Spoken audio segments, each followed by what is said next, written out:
appreciate that. Glad you got that out of your system. I know why you're happy today, everybody. Because Trump today announced a deal to temporarily reopen the federal government for...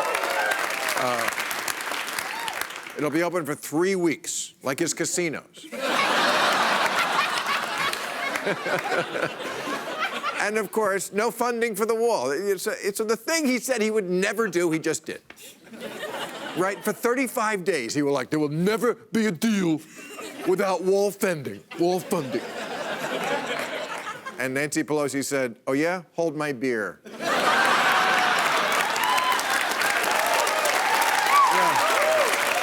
But, of course, Trump always has to frame everything as a win for him. 3 weeks to give the wall. Maybe I'll declare, he says, an emergency. That's his new strategy. I'll give you 3 weeks to declare an emergency. He's like the bad guy at the end of every movie, falling off a skyscraper, still yelling shit on his way down. You may have won this round, Stryker, but And Pelosi's there like, yippee-yi-yay, Pussygrabber. But listen to this. A couple of days ago, Trump was talking about this, and he said, I'm quoting word for it, he said, Nancy Pelosi, or as I call her, Nancy. That's how bad she is kicking this man's ass. His cutting nickname for her is her name.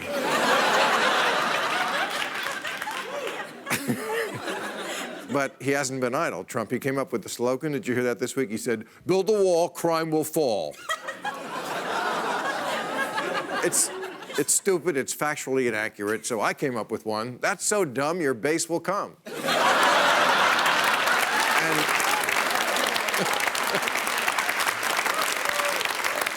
And Pelosi said, you won't get your wall, I've got bigger balls. See, it's not that hard to run. Oh, speaking of balls, Trump's ban on transgender people serving in the military, they say that can be enforced. That's what you get when you put Brett Kavanaugh on the Supreme Court. So that can be enforced. And Trump has always had it out, right, for the transgender. People don't know why. He told us today, he said, no one wants to grab a pussy and get a surprise.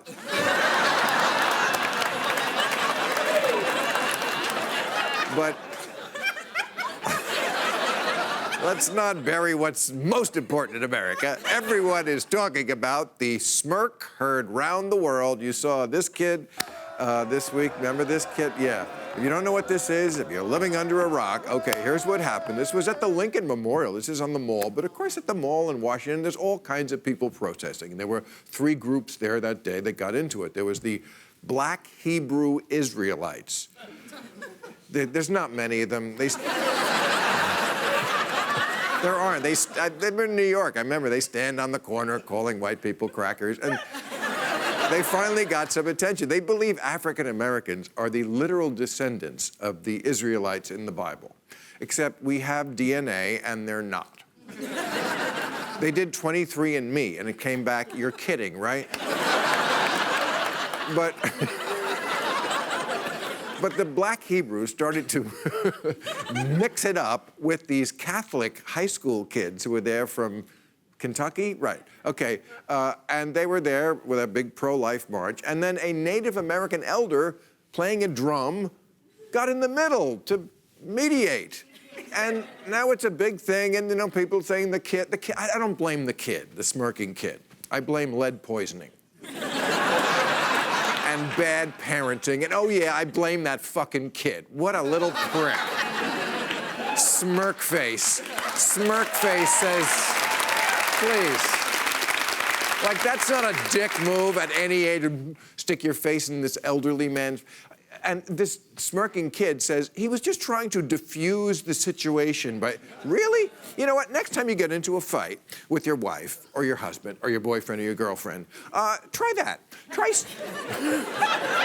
getting 2 inches from their face with a shit-eating grin and see if it diffuses the situation. Yes? If you ask me, this kid should have done what everyone does during a drum solo. Leave.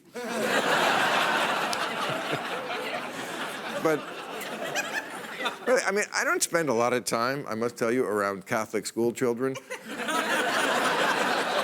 But I do not get what Catholic priests see in these kids.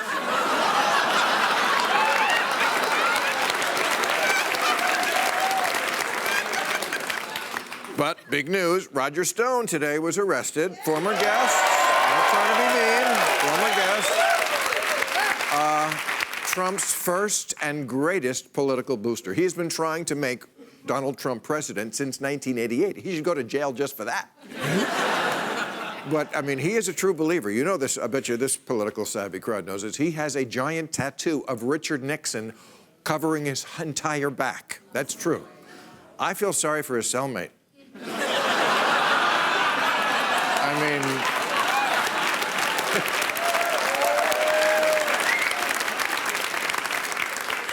try to keep an erection looking at that. All right.